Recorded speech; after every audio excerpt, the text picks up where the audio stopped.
En la charla anterior vimos cómo poco a poco Abraham y Jehová van desarrollando su amistad. Pasarán mucho más cosas en la vida de ambos, pero déjame contarte. Mi nombre es Luciano y bienvenido a Redes.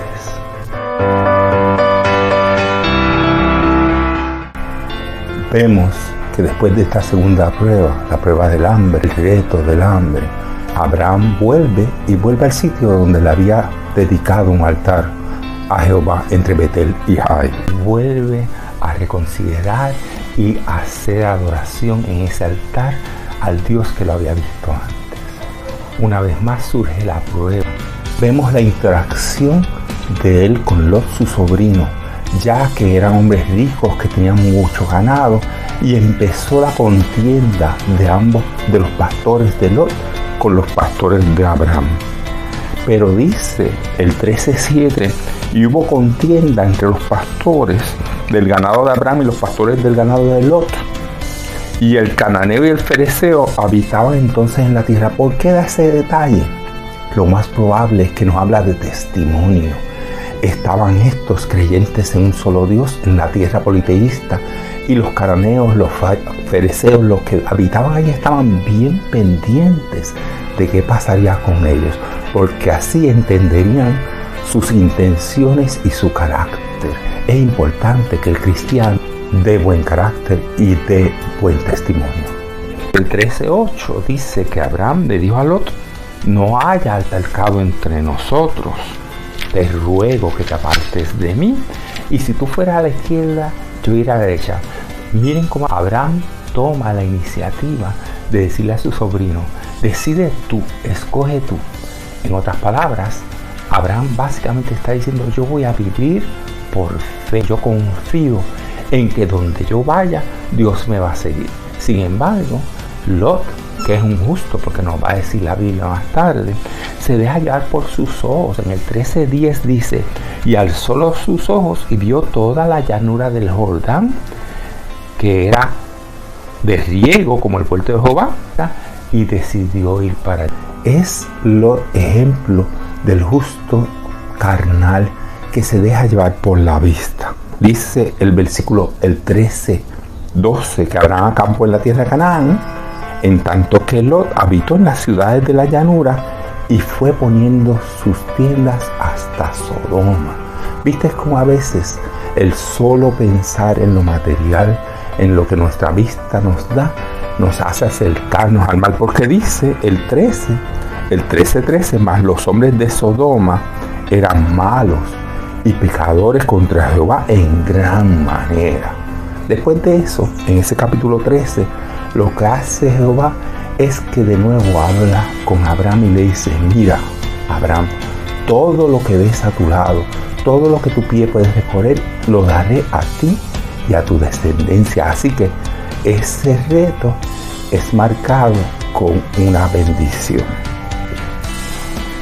El capítulo 14 nos cuenta otros sucesos. Sabemos que en la antigüedad estas ciudades-estado, estas ciudades amuralladas, tenían jeques o reyes que dominaban la ciudad. Estos reyes a su vez eran vasallos de otros reyes mayores.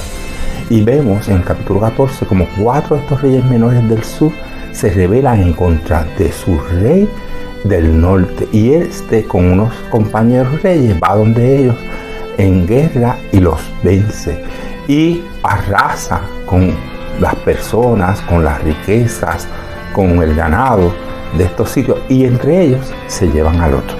El capítulo 14:14 dice que Abraham oyó que su pariente estaba prisionero y decide hacer algo. Decide armar a sus criados, escoge entre las personas, lo ayudan, y el 15 dice: y cayó sobre ellos de noche y sus siervos y les atacó. Y el 16 dice: y recobró todos sus bienes, y también a Lot, su pariente, y las mujeres y demás gente. Abraham, en este momento vamos a ver que salva a Lot por medio de la fuerza, su intelecto y su habilidad.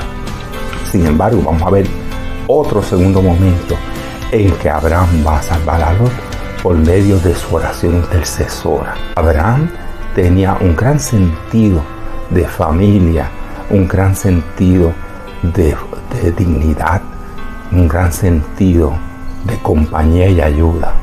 Este capítulo 14 introduce a un personaje que no habíamos visto antes, al rey de Salem, a Melquisedec.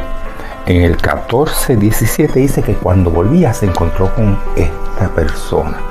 Y lo único que sabemos de él, sabemos muy poco, pero sabemos que era un rey y sacerdote y que no seguía ninguna línea sacerdotal como acostumbraría más tarde el pueblo judío. El rey Melquisedec se ha visto como un tipo de Cristo.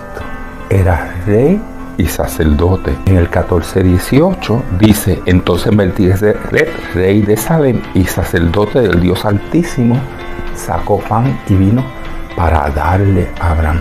Dios Altísimo, el Elión, otro de los nombres de Dios, que se utilizan muchos nombres de Dios en el Génesis.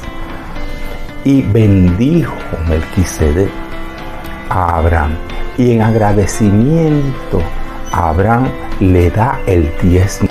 Es la primera vez que aparece la palabra diezmo en la Biblia, y usualmente el mayor es el que bendice al menor. Cuando Abraham le da los diezmos, usualmente el menor es el que da diezmos al mayor. Eso hace pensar en Melquisedec como una tipología de Cristo.